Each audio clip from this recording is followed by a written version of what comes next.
We, the jury, in the above entitled action, find the defendant, Stacy C. Kuhn, not guilty of the crime. It was 20 years ago, April 1992. 4 LAPD officers were exonerated in the beating of Rodney King, a beating caught on video and shown around the world. We, the jury, find the defendant not guilty of the crime. Los Angeles exploded with more than 50 people killed and nearly $1 billion in property damage over the span of just 6 days. My community became a battlefield overnight, and probably the closest thing that I'll ever see to war in the United States. Thousands were injured, including a trucker who was driving through Florence and Normandy, Reginald Denny. It was a civil unrest that law enforcement will never forget. I've never felt ashamed of being a Los Angeles police officer, except for that day.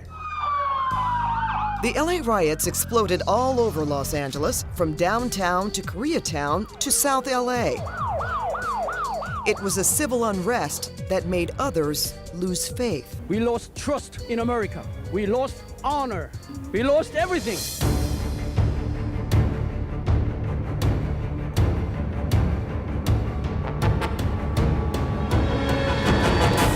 Eye on our community. The LA riots 20 years later.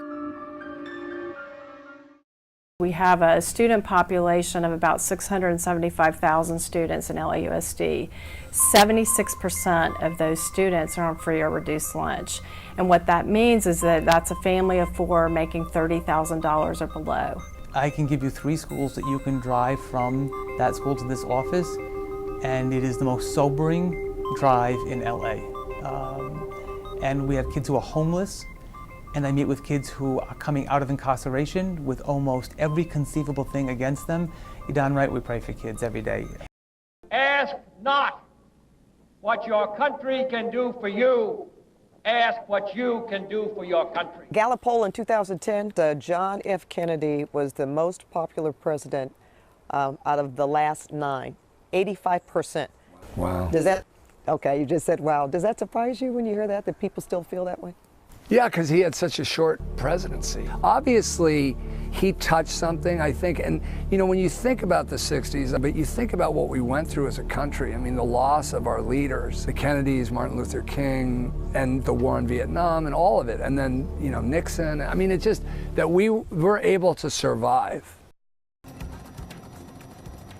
Tuesday morning, 9/11, I was beginning my second day of training with Morgan Stanley. We were on the 61st floor of the South Tower, and I'll never forget, we were dismissed for a 20-minute break, and I went to the opposite end of my floor to see the view from the other side of the tower. And when I got to the other side of the tower, I looked out the window and saw that the North Tower was on fire.